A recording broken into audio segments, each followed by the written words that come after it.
Hey C-Fam, and welcome back to another video. I'm Mayfair. I'm Winston. And we are the Clements.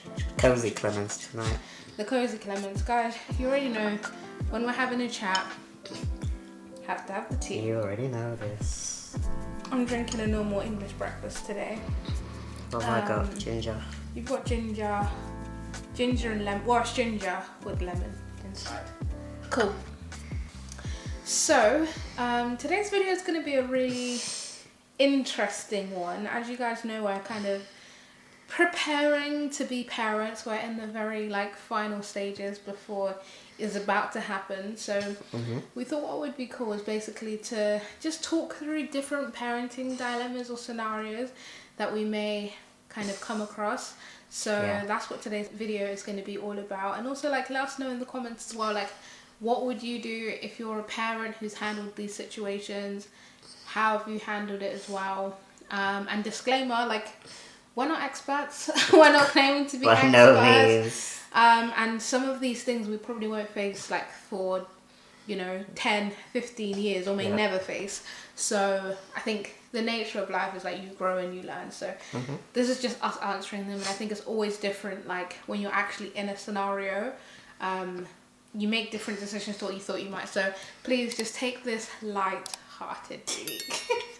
YouTube police. Disclaimer, please, for the YouTube police. But before we get into all of that, we need to do one thing. What is it, babe? Subscriber of the week. Let's do it. Let's pick one. This is from Frida Womack. Frida says, thanks for letting us hear the baby's heartbeat. How exciting. I love the three of you. And then she puts heart, heart, heart. Aww. Thank you, Frida. And if you haven't seen that video, I think that was one of my favorite videos. It was short but sweet. Yeah. Just really cool to be able to check in with the midwife and see how captured. baby's doing, have that captured as well. Baby's heart was beating loud, loud and strong. Hello. Definitely there. So check out that video if you haven't already. That was one of our recent videos. Yes, check it out. Okay, cool. So parenting dilemmas. So we kind of took a mix of these from YouTube, and we also asked a couple of our friends and stuff. Yeah. So we'll just see how many we can get through. We're maybe gonna try and do quick fire and just see how we go. But remember, let's keep it light-hearted. This isn't us, We're 32 weeks pregnant. That's it. That's our experience. We don't even have a child in the real world yet. It's just in my belly, so take it lightheartedly. You want to pick one first? Yeah. Or should I? Pick the first, I'll pick the next. Okay, so this is an interesting one. I don't know if I was going to say let's ease ourselves in, but I don't know how easy this one is. How do you set boundaries with grandparents / other people in terms of communicating what we don't do or we don't want for our child? Especially if there's a clash maybe in what the grandparents want, or an auntie or an uncle or someone else wants. How do we deal with that situation? What's an example? Say for example, so this is a good one where say you want your children to be vegan or vegetarian or not eat sweets. Bacon or something. Yeah. But then they go to their grandparents or an auntie or uncles and they're giving them bacon. Would you, or sweets or something? Yeah, maybe something more sweets. Yeah. Would you would that be a trivial thing to you? Okay, just let them enjoy with their grandchild, or would it be oh hell no! No, we need to have a conversation or something like that? How would you handle it? I think if it was something that was a strong value for me, then it would be my awareness to communicate that to the person who's going to be looking after my child. Beforehand. So let's say they were going to their grandparents for the weekend and, let's say it's about some kind of food, or, they don't have sweets or they only drink water, and that's really important to me. Then I'd be sure to mention that before handing them over. Because once they're handed over, I can't then complain What if you told them beforehand, like, hey, like, our children aren't allowed fizzy drinks. Yeah. And they did it anyway? found out they had fizzy drinks. Like, say the child comes home and they're like, Grandpa, Grandma, let me have a Coke today. And they're all hyper. What do we do? I think at that point, Grandpa and Grandma, they would have one strike. You gonna learn today. What strike? How many strikes do they get in order? No, I think, like, it's a tricky one because I think, like, especially with grandparents, like, I know, like, they're gonna want to, like, treat their grandkids like it's their first grandchild, like, on, you know, my parents' side. So, like, they're gonna want to, like, spoil their grandkids, and or if it's an auntie or an uncle, and you want to give them that chance, but at the same time, I think there has to be that mutual respect of, hey, we're, like, the child's parents, and it just, I don't know, I think there just has to be, like, that balance between, like, when you trust someone, I think, to look after your child or for them to be in their care, there is, like, that level of trust there for them to kind of, like, handle situations that may arise, but at the same time, like, if you have, like, an explicit way of how you want to do things and that's been communicated, I think it's also respectful on the other side for them to honour that.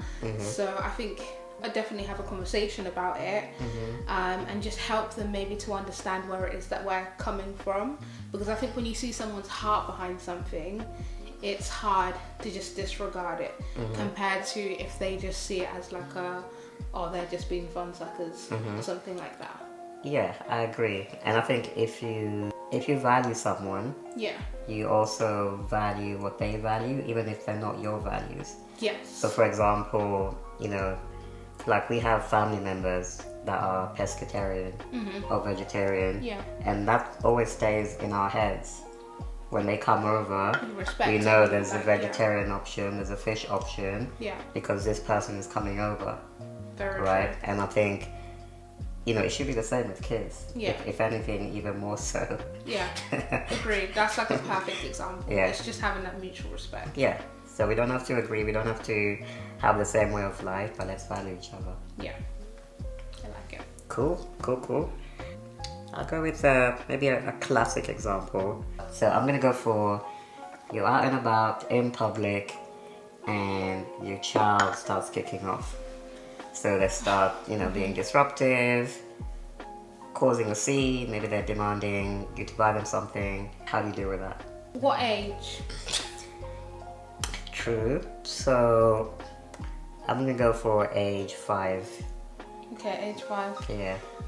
Between age 5 and 7, around that age. I mean, I think it's so easy, like, because I want to sit down here and I'd be like, you know what, I talk to them calmly, like, see what's up with them. But at the same time, I can imagine that scenario where, like, you're probably frustrated as well because you're trying to get the shopping done, for example. And you've got this kid, like, who's screaming and crying. There's other people who are looking around at you. So there's, like, embarrassment there or, like, whatever feelings are coming up. So with acknowledging the fact that it's a high pressured situation, I probably try my best to diffuse the situation, like, with the child. Because, do you know what I mean? Like, I'd love to say I'd be that parent who I'd sit down and I'd be like, what's going on? Explain to them why they can't have that sweet. But also, you're stressed probably, like, in that scenario. But, okay, like, best case scenario, I think I'd want to be able to just, like, first of all, like, calm them down. Like, whether it's, like, just breathing with them, whatever it is, just calm them down. The situation. And if it's, because the scenario that I can think of is, like, say your kid wants a sweet or a toy and you're like, no, calm them down, reiterate the fact that no, you can't have this right now, and then let them know that we're going to discuss this later at home, because this isn't the best place to talk about things. And then afterwards at home, I would have a discussion, kind of communicating why that wasn't the right way for them to go about things. But then also, I think there's this one thing, it's a balance, I guess, with parents, because, like, sometimes a kid is just a kid and their perspective is limited. There's no rationale behind what they do. But I also really want to raise kids who are intelligent and are good at articulating why they do what they do. Even if it's to say, I don't know why I did that, or I just really wanted that sweet, without it being judged. So I'd want to kind of give them a space to articulate why they felt that was the way they wanted to handle it in that scenario, instead of communicating calmly what they wanted. Because then I think that would kind of guide me in terms of, okay, like maybe I haven't taught them that lesson yet, that it's not about your desires being wrong, it's just that we sometimes need to think about when or how we communicate them. Because say their response is, well, I just really wanted it, so, and you weren't listening. Do you know what I mean? So if that makes sense, I'll try it in the moment, probably diffuse the situation, later at home, have a discussion, see where they're coming from, but also make it clear that that ain't how we act. Would there ever be a time when you, I guess, intervene in a more like immediate way? So for example, they were grabbing onto that toy and refusing to let go and basically not listening to the breathing exercise or any words. Yeah. And it got to a point where you almost have to physically intervene. What would that look like? We're going to hit your ancestors, please. It's hard. Yeah, I wouldn't hit the kid in public. Like I think I would just try my best to like get that kid off the toy and basically leave the situation. Like finish the shopping later. Like leave that. Oh, baby cute, who's kicking? You don't like that? You want me to stay with you in the shop? He wants the toy. Yeah, I'd probably just like take the kid and go. Yeah. Home. Yeah. I think at that point you're just trying to like shorten the drama. Yeah. Which means... And get out of a situation where you're stressed, because I think it's what that affects your own decision making as well. When you're in public, that you're stressed, there's pressure on you. Yeah. I'd try and get rid of that external pressure so I can think clearly as a mum. Yeah, there's no point trying to continue with the shopping. Yeah. If it's clear that the situation has escalated. Yeah. Let's go home, let's talk about it. Shopping is always there, we can always come back to it. Exactly.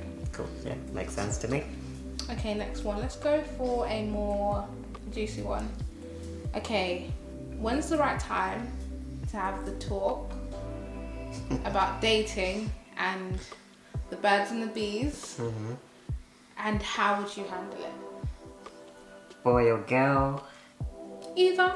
You can do either. Yeah, it's hard.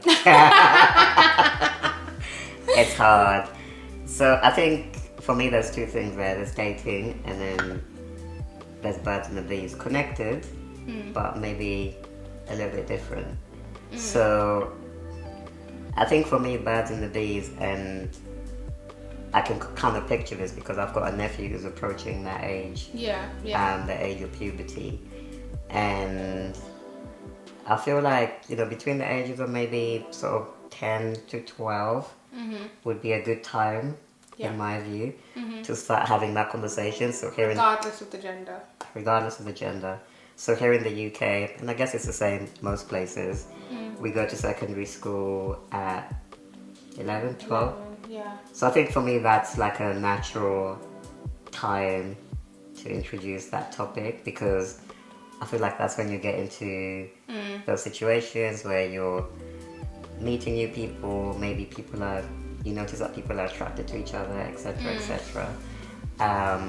Whereas primary school feels like it's more about like just playing and like being a child. Yeah. So for me that would be the stage for that, and then... Do you not think that's like too late? Because like, I feel like that's the stage that it's like happening, especially for girls. Like you could start like your period or like puberty at like, some people are like 10, 11. So is it different then for boys and girls? I don't know. I think boys maybe start puberty later.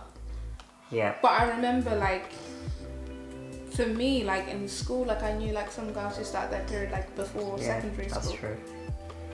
That's true. And that's me speaking from a very boyish perspective. Yeah. Okay, maybe if it's easy because that's your perspective. Yeah. From a boy's perspective. Yeah. Maybe like that's an appropriate age. Yes. And maybe before as well. I think for me, at that age, it definitely needs to be addressed. Definitely. That age. Later. Yeah, by that age. But if, you know, you might have a son or a child who is interested and curious or who has a question, which may present the perfect opportunity to have that conversation, even if they happen to be 7 or 8 years old, right? Yeah. You don't have to go into like heavy detail, but you can introduce that conversation in a simple way, even at that age. And then birds and the bees, what do you mean by that? So I guess it's like like when you're having that discussion about dating, puberty, sex. Basically is what we're talking about, isn't it? Yeah. Short answer is it's hard. I reckon for boys about high school age. And what are you saying to them? So cool. You're saying it's around the high school age, maybe just before, like if they're a bit more curious. Yeah. How are you approaching that sex talk? This is not. What are you telling my son? I think for me, I'll try to explain things that he'll probably notice. So you can almost divide it into like maybe physical and emotional things. Yeah. So physically, you know, there's the changes that guys go through. Yeah. Whether it's in their body, in, you know, their private parts, all of these things. And say, hey, you know what, that's nothing to be worried about. That's a natural progression, natural part of growing up. And then I guess emotionally as well, talking about, hey, you're going to be feeling some different things.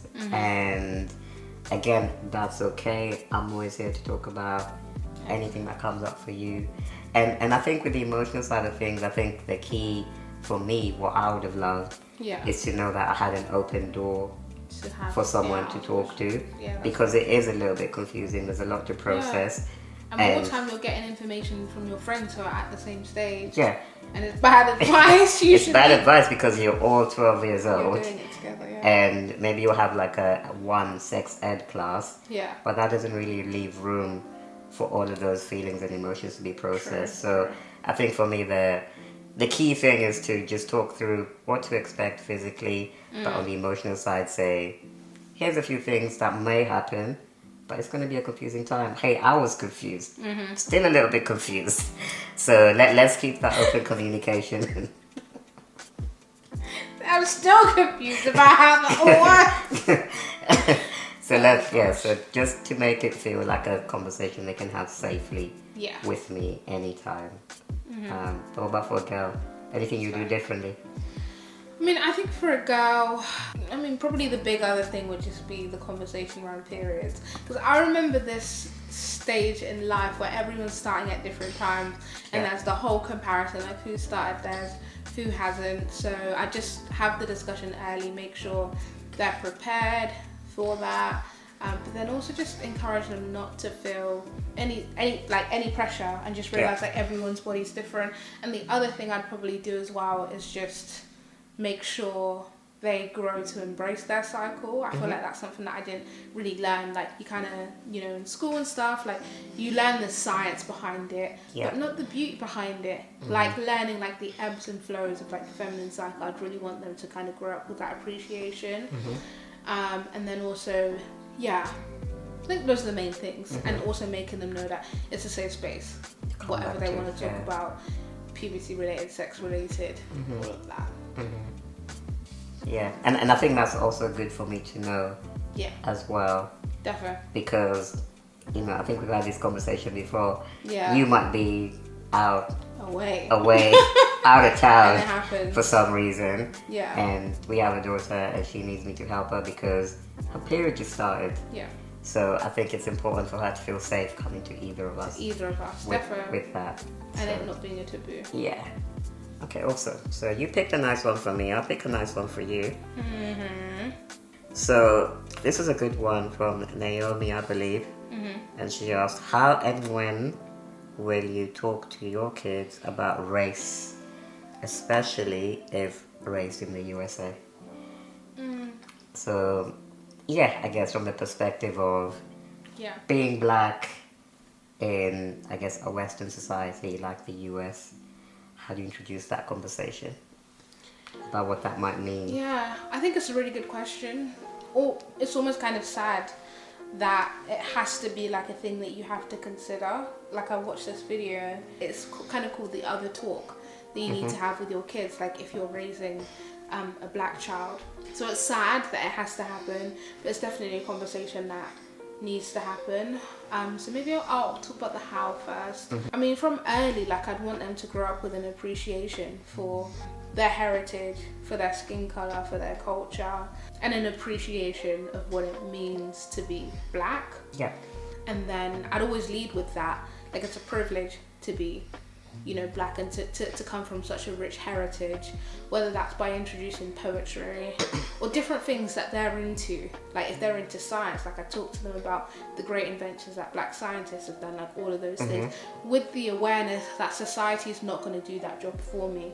If you go into school, you're naturally going to hear about white scientists, what white people did, but you're not necessarily going to hear that about black people. So I would proactively make sure they know the rich heritage that they come from, and then lead with that, I would say, but then also make them aware that not everyone understands that and not everyone sees that, and then kind of just do my best to give them tips or things that they can do to be aware of that. And primarily, especially if it's black boys, how to keep themselves safe. That conversation about police, guns, like all of that. It's a big topic. It is, yeah, it's not easy. I think what I would also add to that is, especially on that point of being proud of your heritage. Yeah. You know, like for me, I'd want our kids to learn our language. Yes, I think that was another question as well, yeah. Yeah, so, you know, I'm Kenyan, you're from Zim, heritage-wise. And so it'd be good for us to, you know, we might not be perfect at speaking the languages, but having them in and around people that speak the language, or teaching them the little that we do know, planning trips back home for them to meet extended family and people like that. I think that really builds a strong connection. Agree. So that your culture is not just something that's in a textbook somewhere. It's something So something that you know, and something that you feel, because I think that then makes them more sure of themselves. Because you almost don't want to be like, I remember situations in my high school where you know, there were kids who would pick on other kids based on where they were from. Yeah, and then you could speak a different language. Or have an accent. Yeah. And then it would get to a point where you could see that kid trying to change or trying to lose the accent. Yeah. Or even deny, hey, I'm not from there. My parents are from there, but I'm not from there. Yeah. Right? And that's because they've lost that connection to their heritage. Yeah. And it now becomes like a shameful thing. Definitely relate to that. Like, it'd almost be a compliment if it's like, oh, you don't have an accent. Yeah. It's a compliment. But I would definitely not want my child to grow up like that. I'd want them to be proud of their heritage and the richness of that history. Yeah, because I think that foundation then makes the later conversation about, you know, equality, and you know, there are people who see things different to how we see it. It'll make that conversation a lot easier. Definitely. When you start from that foundation. Yeah. Of, hey, love the skin that you're in. Definitely. Yeah. So. Okay. Of that, should we do one more? Let's do one more. And let us know if you're loving these, because we've got a long list. Yeah, there's actually a lot. We're trying to like pick some. We're trying to pick the juiciest ones, but if you want us to do a part 2, there is definitely more than enough questions to get through. Okay, what's the line between being friends with your child and them respecting you as a parent, and how would you go about establishing that line? I guess it depends situation to situation, but maybe broadly. You beat them up from time to time. My child. Joke. YouTube police. I have a feeling like some of these YouTube police love a good belt though. That's true. Spare the rod, you spoil the child. I know some of you guys are out there. Yeah.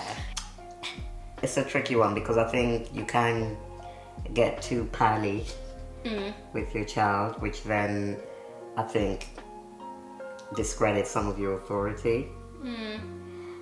And I think it also depends on their age. Maybe this is why I'm struggling, because I think the key thing is to always feel I don't think it's wrong for a child to be friends or to have a friendship with a parent.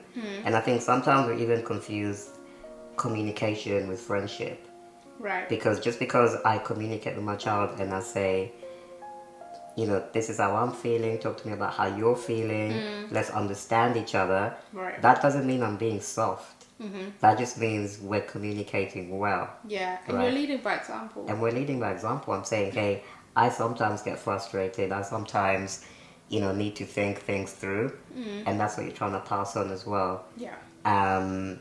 Versus, you know, it's that whole, you know, just my way or the highway type of thinking. So I think I'm somewhere like in the middle with that. I think there are situations which are obviously more black and white. Like if what's an example?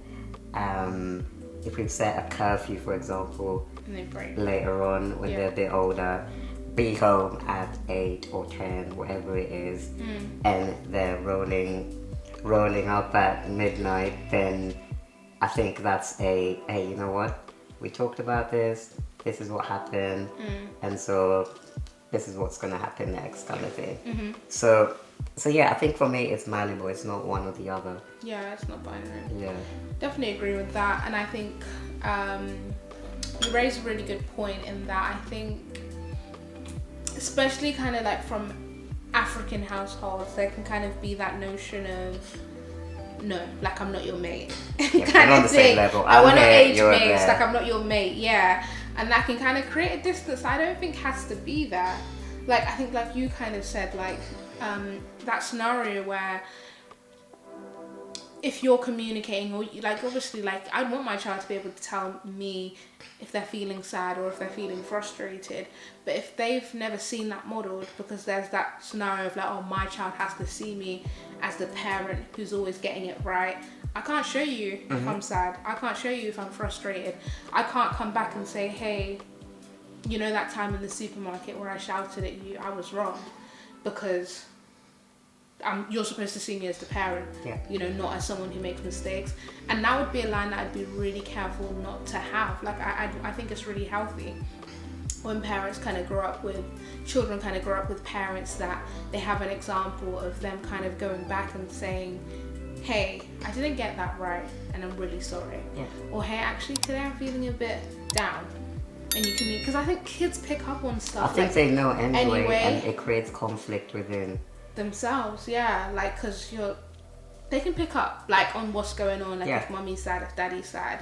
But then if you kind of have that facade of like, oh wait, I'm the parent, so I'm not going to show that side, it kind of creates like a mismatch. So that's the only thing that I would add. I think honesty is really important, but at the same time I think it is important that your child has that distinction between this is my friend and this is my parent, because there's safety in that as well, of knowing that, you know, with a parent hopefully comes wisdom, hopefully comes that covering, hopefully comes that understanding that like I've got you covered.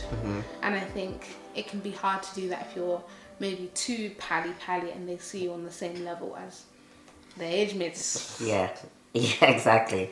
And I think I prefer accountability to authority, because that's really good. With accountability we're actually holding each other accountable. So I'm saying, you know, when I'm frustrated or when I get it wrong, you know, I want you to hold me accountable to communicating that to you, because that's the culture in this home. And vice versa. It's not for me to say I'm the authority and I'm the one telling everybody else how to be and what to do, but never actually practicing what I preach. Yourself. So let's hold each other accountable, because if you do that, everything just kind of falls into place. Anyway, no one needs to tell each other how to be, you know, what to do, because it just is. Definitely. It just is. I love that, and I could go on about this, but definitely I think even like having that accountability of like communicating with your children, what can they expect from you too, and they can hold you accountable to that as well. But this was fun. Actually, like it just feels like we scratched the surface. Maybe we'll come back and do some more later. But we do have something for you guys who are coming, who enjoy like the more sit down, in depth. Stay tuned, because that's something that we're releasing really soon. But we hope you guys enjoyed this video. Chat to us in the comments as well. Like, let us know what you thought about, you know, these scenarios. Our answers as well, whether you agree, disagree, would have gone differently. Yeah, definitely. Let's chat about it. But for now, I guess, see y'all later. See you in another video. We love you guys, and take care. Bye, C fam.